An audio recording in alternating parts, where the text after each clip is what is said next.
Proper Akida, Quran and Sunnah, Quran and Sunnah, Minhaj and Akida, actions speak louder than words, than words. Sunnah following kids, come with me.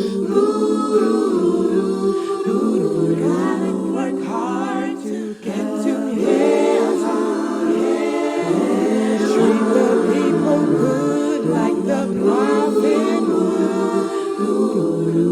Proper Akida, Quran and Sunnah, Quran and Sunnah, Minhaj and Akida, actions speak louder than words, than words.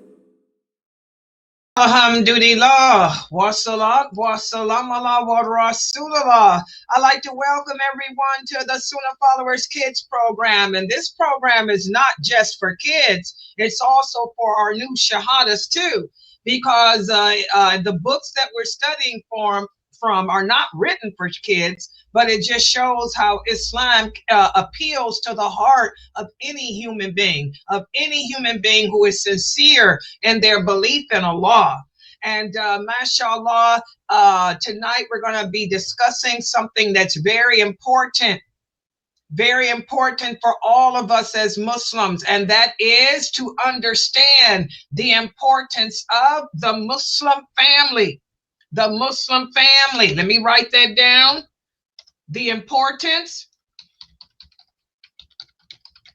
of the Muslim family, especially living in the era in which we are living today. You know, we're living in the days of calamities. You turn on the news, you see a lot of bad things are happening in the world. You know, Allah has sent war.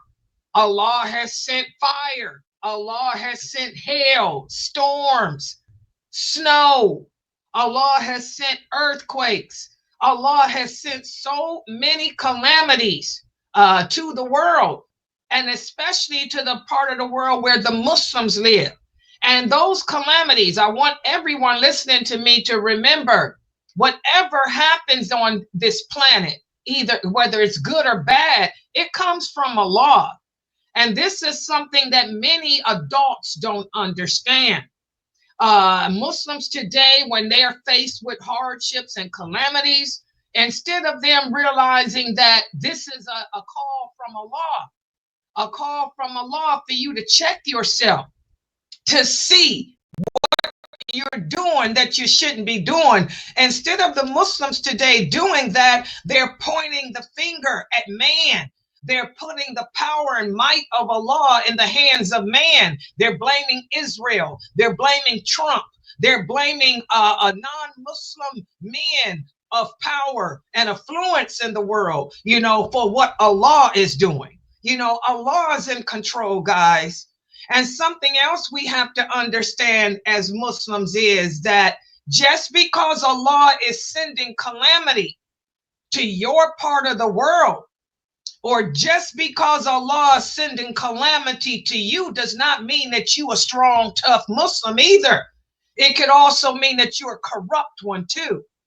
Because Allah says that there's good people and bad people in every part of the world. There's good people and bad people. You have the best of the Muslims in those parts that's being hit, and you also have the biggest hypocrites too, just like the prophet had to endure. He had the best with him, and he also had hypocrites amongst him too. So I don't want any of you to think that just because Allah is sending calamity, for example, the fire that he's sending to California, I don't want to hear you guys say, oh, Allah sending the fire to California because those are that's where all the good Muslims are. So they're being tested. No, not necessarily. You probably do have some good Muslims there, but you got some bad ones too. Because Allah says when he sends a hardship, it's a test for the believers. But it's also a punishment for the unbelievers. So you got good and bad in California. Just like you got good and bad in Gaza. You got good and bad in Syria. You can't say that because there's war in Syria or there's world war in Yemen or Gaza, that though everybody living in those parts of the world are good. That's not true. You got some good people who are the best, and you got some terrible people who are the worst. Everybody understand that? Is that clear? I want every Muslim listening to me to understand that. We have to take that power that we have put in the hands of Allah. I mean, that we have taken from the hands of Allah and given to man. We have to reclaim Allah's power and put it back in his hands. And we have to submit to what Allah says. Allah tells us in the Quran that there's good and bad. Allah says that. Layla's not making it up. The Prophet Muhammad said that. Okay, so we have to submit to what Allah says. We have to submit to what he says and stop questioning him, stop denying him, stop fighting against him, because the fact that we're doing these things is the reason why these calamities are escalating like they are. And again, we have to get back to the basics of Islam. The basics of Islam. And one of the basics of Islam is the importance of the Muslim family. As Muslims, we have deviated away from where our priorities should be. The family should be first and foremost in our relationship with other people. But is it first and foremost? That's what we're going to speak about today. So let's put the PowerPoint up on the screen. Oh, I didn't open it up. Oh, give me a second, guys. I lost my thunder again. I'm working all these different computers. Where is the PowerPoint for the importance of family? Hold on, is that it? No. Hold on, guys. I can't find it. Let me see. Okay. That's not the PowerPoint. And here it is. I found it. I got so much on my desktop. Man, on this laptop, I can't see anything. I need to clean my desktop, my laptop up. Okay, so let's try it again. Let's put the PowerPoint up on the screen.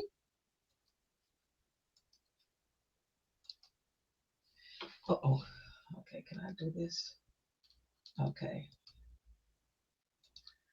And for the new shahadas, pay attention to. Okay, inshallah, everyone should be able to see this. Okay, this is going to be our discussion today. Let me make it larger. We're going to speak about the importance of the family.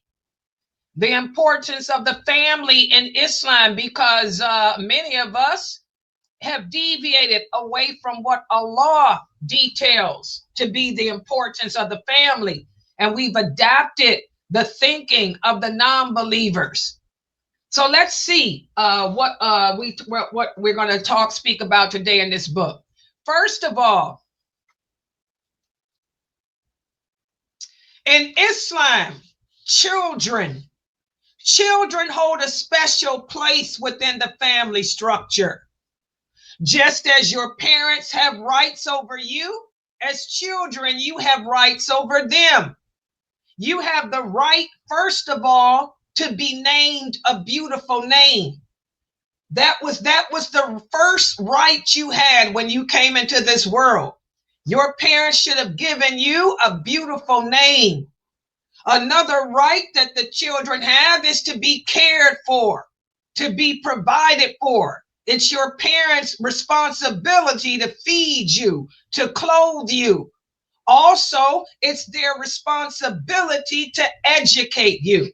It's their responsibility to educate you about life and also about your religion.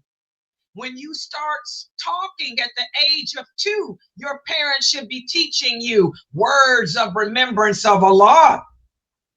As your thinking ability progresses, as you get older, your parents should be informing you of what your purpose in life is, why you were created, and who comes first, which is Allah. and what your duties and obligations are to him. Listen to what Allah says in the Quran, in the interpretation of the meaning. O you who believe, protect your families and yourselves from the hellfire, whose fuel is people and rocks. So here Allah is letting all of us know that we're supposed to save ourselves and our family members from the hellfire. When you come into this world, it's your parents' responsibility to light the fitra in your heart and to keep it burning, to teach you the things that Allah said to stay away from, to teach you the things that Allah encouraged us to do to get closer to him. So this verse of the Quran emphasizes the duty of the parents to protect and guide the children, both spiritually and also to protect you physically from the harms of this world. And also, as you all know, your parents have rights over you too. You have to respect your parents. Obey your parents as long as they're not telling you to do something against what Allah says. You have to show gratitude towards your parents. Be patient with your parents. Don't talk back to them. Don't curse them. Don't treat them in a bad way. Listen to what the Prophet sallallahu alaihi wasallam said. He said, he is not one of us. The person who does not show mercy to the young and respect to the old is not one of us. So, this hadith highlights the importance of not only the parents treating you with love, respect, and compassion, but you too treating them that same way. And it's the parents' job to teach you this. When you turn 2 years old and start talking, they should teach you good manners, good etiquette, and all of that. But does this happen a lot? No. Unfortunately, most of us live in a society. We live in the West. We live in America. We live in Australia. We live in the United Kingdom and other European countries. Our societies are not conducive to what Allah says. We live in a society, that puts emphasis on things other than family, other than religion. The life of this world promotes ideologies that go against and challenge our Islamic principles. But even still, it makes the struggle hard. We have to remain steadfast and hold on to those Islamic values. Resist the negative influences around us and hold on to what Allah commands us to hold on to. And the way to do this is by learning, educating ourselves. Again, it falls on the parents. The parents should teach you your religion from the time you are able to talk. They should teach you the roles and rights of everyone. Okay? But unfortunately, we find that our parents have put emphasis on making money. That's why it's important for all my new shahadas and my old Muslims. You have to understand that society is pulling you away from our Islamic values. It's not about going to school, getting a degree, and going out, getting a job like a man, making the workforce your priority. Your priority should be your family. You should be thinking about the children that you may have. You don't want to consign yourself to a desk for the rest of your life. And your children, if you ever marry, your children grow up not learning anything from you about their Islamic heritage. So we have to put the priority back where it should be, which is on family and Islam. Allah has told us what the roles of the family members are. You women, you young girls, instead of being desperate, you need to follow the rules of Islam and allow your guardians to look for husbands for you who can provide for you and maintain you so you don't have to work, so you can be at home to educate yourself about this religion, and in turn teach your children from the time they're 2 years old up. But we've deviated away from that, unfortunately. Again, personal desires and individualism, that's the emphasis around us. Everybody wants to be, a professional. Everybody wants a job, a career. Everybody wants to appeal to their desires. My desire is to make money. My desire is to do this. I'll put marriage, I'll put relationship with a husband and wife and children off to the side. That's the dunya. That's the dunya calling to those who don't believe in Allah or who are weak in their belief. We cannot allow the life of this world to destroy us, to take us away from our goals, take us away from our mission in life. We have to understand and fulfill the rights and responsibilities of husbands, wives, parents, and children, as outlined in the Quran, as outlined in the Hadiths. And by doing this, we protect ourselves from that hellfire, as Allah said. And in turn, we protect our children. I'm not saying there's nothing wrong with having a career. Have a career, but don't make it the priority. The priority is the family. You can be a doctor and still do your role as a wife and as a husband. Okay? Balance. It's all about balance. You can work as a nurse and still fulfill your obligations at home with your children. Okay? Balance. Balance. That's what Islam is all about. So, this is the question that I want everyone to ponder and give me an answer. Since we as a nation have tended to deviate away from the importance of family, and as a result, our children are growing up not knowing their religion. We have a high apostasy rate amongst Muslim youth. They end up in drugs, sex, alcohol. The parents are distant from us.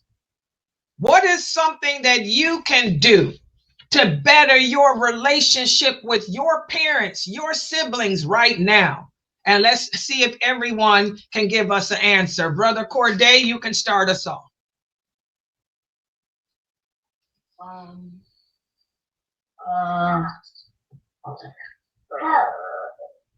You had your hand up, so you should have an answer. What is something you can do to better your relationship or make your relationship with your parents and your siblings stronger or better? For my parents, I can help out more. And for my brothers and sisters, like play with them more. Exactly. You can help your parents around the house more. That'll strengthen your relationship. That's showing obedience to them and respect to them. And get close to your brothers and sisters by spending more time with them, playing games with them and stuff. Good job. Sister Asma and Najma, what's something that you can do to strengthen your relationship with your family members, your parents, and your siblings? Try to get to know them better and try to help them out. This is important. I like that first answer she gave. Get to know them better. That's powerful. How many of us really know our parents? You know, we have this unconditional love for our mother. We have this unconditional love for our father. This unconditional love for our sisters and brothers. But do we know them on an intimate level? Do you know what makes your mother sad? Do you know what makes your father happy? Do you know what bothers your sister? What triggers your brother to go off, to get anxious? This is something that we need to do. We need to dig deep and strengthen our relationship with our family members and really get to know them. Know what makes your mother happy. Learn what makes your father happy. Learn what things scare your sister, what things trigger your brother to go off and get angry. We have to get to know each other better. Good job, Asma. Powerful. Brother Diarmani, what's something that you can do to better your relationship with your family? Play with them more and help them wash the dishes and watch TV with them more and with your siblings. Play with them more and talk to them more and have and do like good stuff with them and read books with them. Oh my God. Good job, dear Monty. It's basically, you guys hear what these kids are saying. It's basically spend time. It takes time to get to know what a person likes and dislikes. It takes time, to understand what a person's weaknesses are and strengths are. We have to spend more time with our children. We have to spend more time with them, constructive time, reading with them, talking to them, doing homework with them. That helps us to get to know them better on a personal level. You want to know the character of your brother, your sister. And again, by helping your parents around the house, you get to see what makes them smile. You get to see what makes them angry. So you will know the things to stay away from. Good job, dear Monty. These kids are giving some very good answers. Sister Rahima, what is something else that you can do to better your relationship with your family? You can comfort your siblings when they're sad. Wow. That's so true. Sadness. The world is not a happy place. Remember, guys, this dunya is a prison for us. The life of this world is a prison for us Muslims. We're not going to find happiness here. There's more things in this world that's going to make us sad. We're going to be disappointed more. We're going to be let down more. This is the reality. And your parents need to teach you this now. You don't want to grow up thinking that happiness is out there. There is no happiness out there. You will have moments of contentment, but everything in this world is short-lived. So again, we got to get to know what makes us sad, what triggers us to go into a dark place. Okay? We got to know how to bring each other, pull each other out of those disappointments, because there's going to be more disappointments in life than anything. I am 63 years old. I face disappointment every day. Every day of my life is filled with nothing but disappointment. I can count on one hand the amount of times in my 63 years I experienced what they called happiness. Just 5 instances, if it's even then. There's more disappointments in life. You need to understand that reality. And that way, when it happens, you can expect it and deal with it. Boy, these answers these kids are giving are powerful. Yeah, Sister Amalia, what's something that you can do to better your relationship with your family? I can, like for my parents, I can learn about if they're from a country, I can learn more about them from the country that they're from or me. I'm glad she brought that up, because that's going to be our hadith today too. Did y'all hear that? Learn about your family's background, your parents. Learn how they were raised, what they were raised upon, their culture. Go ahead, Amalia, continue. And for my sisters and brothers, I can ask them what they don't like and what they do like. Exactly. Learn the likes and dislikes. Learn the triggers of happiness, the triggers of fears, the triggers of sadness for your siblings. And we're going to talk about the first part of her answer. Learn about your parents' roots. Learn about your parents, what type of life they come from. because that'll help you to understand them better. That'll help you to be more compassionate towards them. That will cause you to have empathy. Remember, we talked about empathy. You'll be able to put yourself in the shoes of your parents and handle situations as they would. Good job. Sister Sabrina, what's something else that we can do to better our relationship with our family? You can put your phone down, because most kids with phones, at least, and they don't have like a discipline, because I know a lot of people with phones, but they have like a discipline so they can actually spend time with their family. But kids that don't have that, they just tend to be in the room 24/7. Exactly. Like she said, it's about learning your self-evaluating yourself. A lot of us spend more time on our cell phones playing games and stuff. We don't spend the time. We're there with our family members, but we're not there mentally. We're just a physical lump. Put the phone down, turn it off, and actually talk. Speak to your parents. Speak to your brothers. Speak to your sisters. Ask, how are you?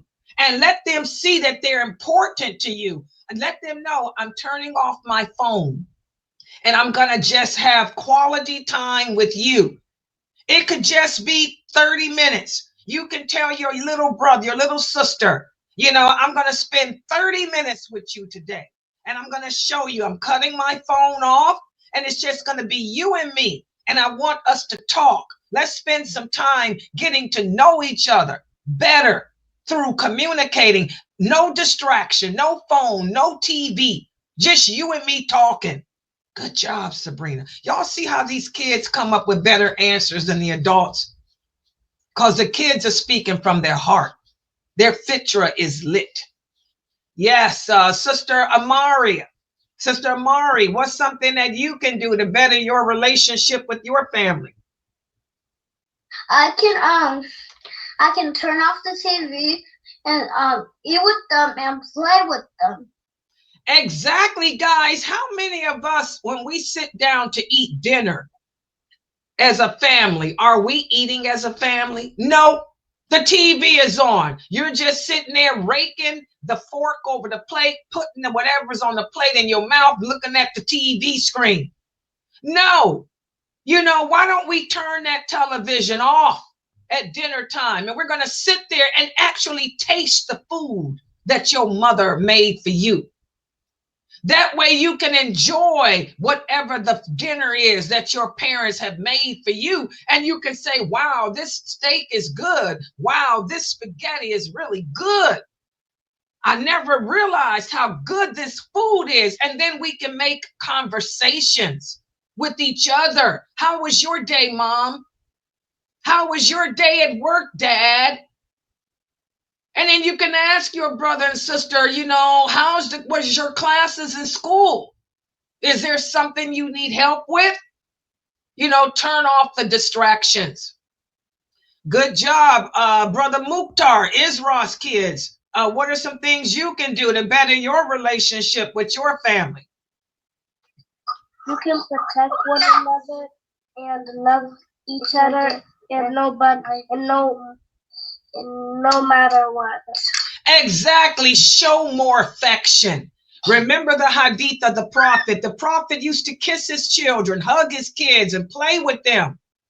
And the Bedouins were like, wow, you play with your kids? You spend time like this with your kids? We don't do that. And the prophet said, I can't help it if you don't have compassion in your heart for your children.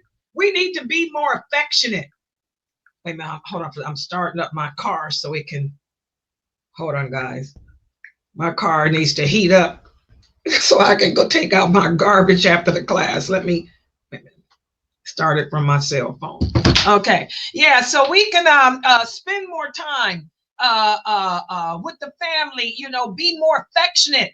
Let them know how you feel about them. Show more love, more affection. Yeah, my car just started. Show more love and affection to the family members. Good job. Be more and be open. Don't be shy to say, Mom, I love you. Don't be shy to say, Dad, I'm proud of you. Don't be too ashamed to tell your little brother, I love you, dude. I'll protect you. If anybody's bothering you, let me know. You know, don't feel ashamed to let your mom know. Mom, when you take the trash out, when dad's not here, if anybody bothers you, let me know. I'll be there to have your back, Mom. You know, protect each other. Good job. Precious kids, what's something that you can do to better your relationship with your family?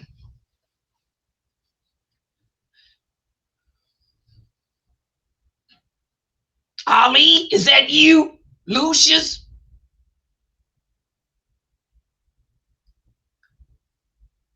What happened? Snoop Dogg didn't show up, did he? Okay. We can't hear you. Go ahead. Listen to your parents and help them clean around the house. Exactly. Listening is so important. A lot of us don't understand the difference between hearing and listening.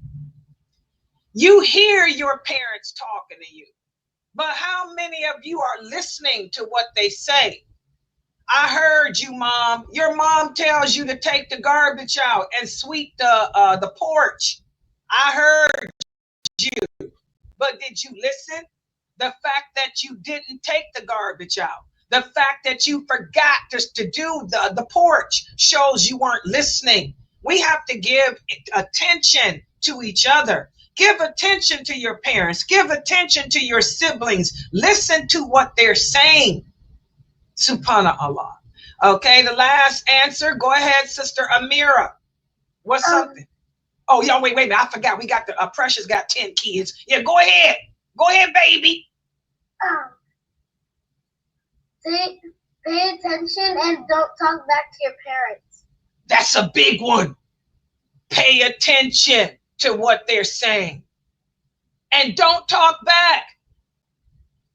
Don't make those faces. I still make faces. You know, that's a problem I have too. Sometimes when people talking to me and I'm trying to hold it, I'll do this. I haven't outgrown that yet. 63 years old and Layla still makes faces. That's something I have to work on. Ain't none of us perfect. I make faces with people like this. Y'all will see me doing it on the website. Somebody's asking me a question that I think is ridiculous. I'll be like, or if I'm my daughter or Amina Fresno tell me something I don't want to hear, what do? I do this. And I mean, you will hear Fresno say, stop making those faces, Laila Nasheeba. You need to listen, Laila Nasheeba, and I'll do this. You know, we got to get out of that. That's a bad habit. I'm 63, old lady, about to die, and I still can't control my faces. God knows I be working on it. I wear my emotions on my face, y'all. I try. My daughter says it too. Mom, don't make that face at me. I'm like, I won't say anything, but you can tell I don't like it because I'll.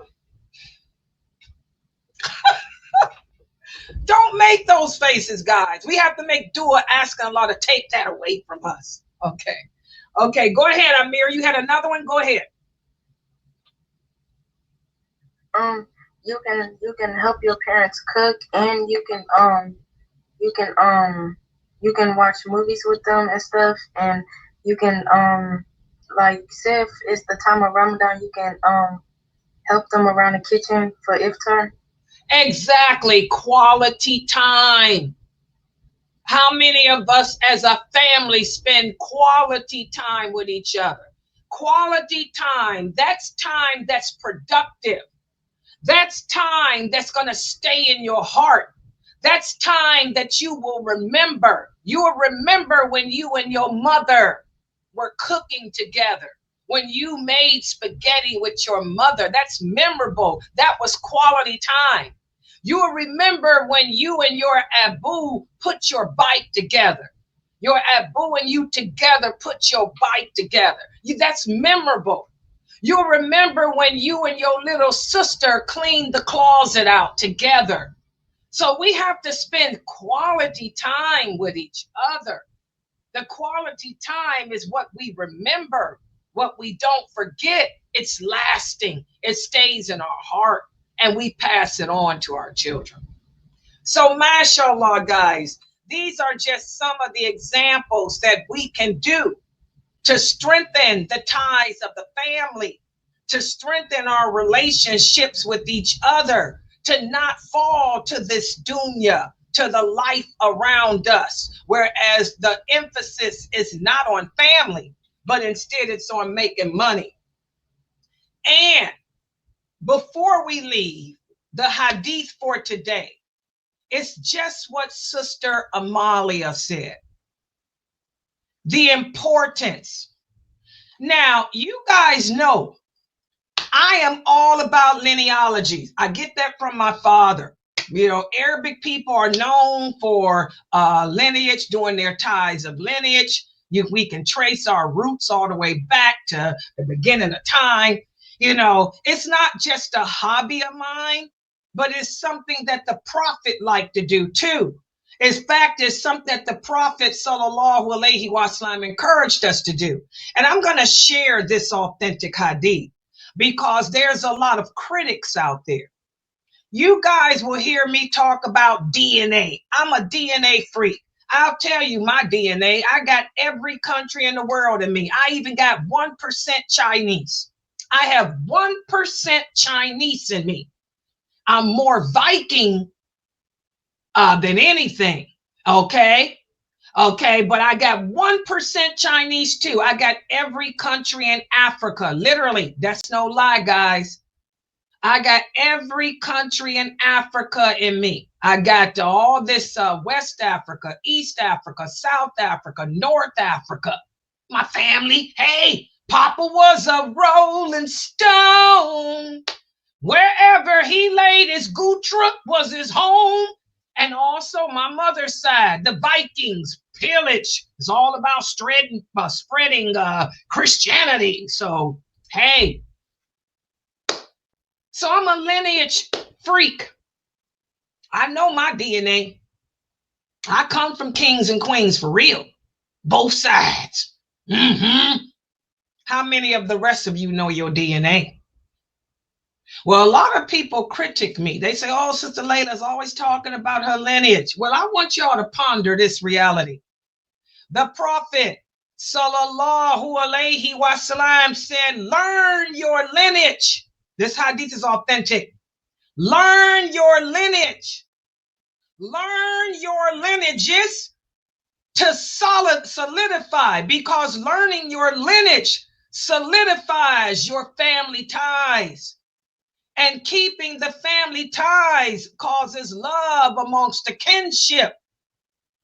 And love amongst the kinship increases your wealth. And it increases your lifespan. So our Prophet Muhammad sallallahu alaihi wasallam encouraged us to learn your roots. Learn your lineage. This hadith is authentic. There it is. It's graded very good by Sheikh Albani. So don't critique Laila Nasheeba. You know, I tell you guys all the time, I don't know how to cook. I don't know nothing about birthing no baby. I don't know how to sew. I don't know what it's like to experience the dunya because I led a sheltered life. But I know Islam. I know my religion. I know my religion. I know what Allah likes. I know what Allah dislikes. And I know what my Prophet Muhammad said. So if you're trying to critique Laila Nasheeba, you got to dig deeper. You better learn your lineage too. The companions knew their lineages. Abu Bakr, one of his hobbies was tracing his family ties, his family tree. Aisha radiallahu anha, she traced her family tree. The Arabs are big on this, still are to this day. Subhanallah. So don't sit around critiquing people. That's the problem with a lot of American Muslims. I tell y'all all the time, learn your roots. You're going to be surprised what's in there. You'll be surprised how most Americans are of Nigerian descent. Oh yeah, I got Nigerian in me too. Told y'all all of Africa. I got Somali. I got Eritrea, that one begin with the E. I got Kenya. I got everywhere, me. But most Americans have Nigerian blood in them because most of the slaves that were brought here, even though they came from the West Africa, many of those slaves that came here from West Africa were Nigerians who were captured by other African tribes. Do your DNA, learn your roots, learn the cultures of your parents, learn the culture, and not just the race part, but also what they experience. Your mother, she was born in the 1930s. She was born in the 1920s. What was going on? What did she experience? How was it like when she grew up? When my mother grew up during the segregation back in America's history. Amid anybody who was not Aryan white, you couldn't use the same bathroom. Mexicans, Hispanics, blacks, mixed people. And my mother was mixed. They could not use the same restroom with whites. You have to learn that, because when you learn people's background, it helps you to better understand that person. When you learn what that person went through, the trials he or she had to endure, that helps you to better understand them. Back in the days of my mother, women were molested. Women didn't have rights. This is before women had the right to have their own name. A girl child wasn't safe in a home. Back in my mother's era, in the 30s, the 20s of America, wasn't no female, white or black, safe in her home. Most of them were molested sexually. We have to learn that about our family members, learn their lineage, learn their trials, learn what your father had to endure growing up. Okay? How he was stripped of his manhood, that back in his day, he wasn't able to work or own anything. Learn your lineage, because by learning your lineage, as the prophet said, it solidifies. It makes your family tie stronger. And the stronger the family tie is, the greater the love we have for each other, and our family grows. And that way, when you grow up, if you ever need help, who's going to be the first one to help you? Your family. Because no one on earth is going to love you like them. That's unconditional love. If you need money, to buy a car, your brother will be there to help you. Your mother will be there to help you. Your cousin will be there to help you. Learn your lineage. A lot of benefits in it. It strengthens the ties and helps you to understand the people that you share the blood with. All right. So I'm going to stop right here for today. And mashallah, the kids, as usual, you kids did an excellent job answering the questions. And again, I want y'all to walk away and think about, for the rest of this week, the importance of the Muslim family. And I say Muslim family because the non-Muslims don't put this type of emphasis. They raise their children and put in their head, go to school, get a degree, and get a career and make money. They become slaves to the dollar bill. No, you go to school, get a degree, and don't forget the importance of family. That's what Islam teaches us. Don't forget the importance of looking out for your brother and sisters in Islam, and your brothers and sisters of blood too. All right, I'm going to stop right here for tonight. Let me remind everybody at 6:30. Oh man, I see it. At 6:30, we have our class. At 6:30, we have the class on the angels that I'll be teaching. And at 9:30, we have our marriage class. For those of you sisters who like to join our exercise class, You know, let me know if you, I mean, it's an invitation only, but that means I have to know you, because I don't want any brothers coming up in here. I know some of you. If y'all would like to participate with us in the class, you have to turn your video camera on and let me know. Like if Sister Margaret wanted to participate, Sister Layla, or any of y'all that's listening, let me know. You can come into the Zoom room and say, I want to participate. But remember, you're going to have to turn your camera on so that the sister can see us exercising. Okay? And also that lets us know that we're safe, that ain't no man looking at us. Subhanallah. All right, I'm going to log out for now. Her class is at 4 o'clock. That's our exercise class. All right, subhanakallahumma wa bihamdika ashhadu an la ilaha illa anta astaghfiruka wa atubu ilayk. Okay, I got to take this.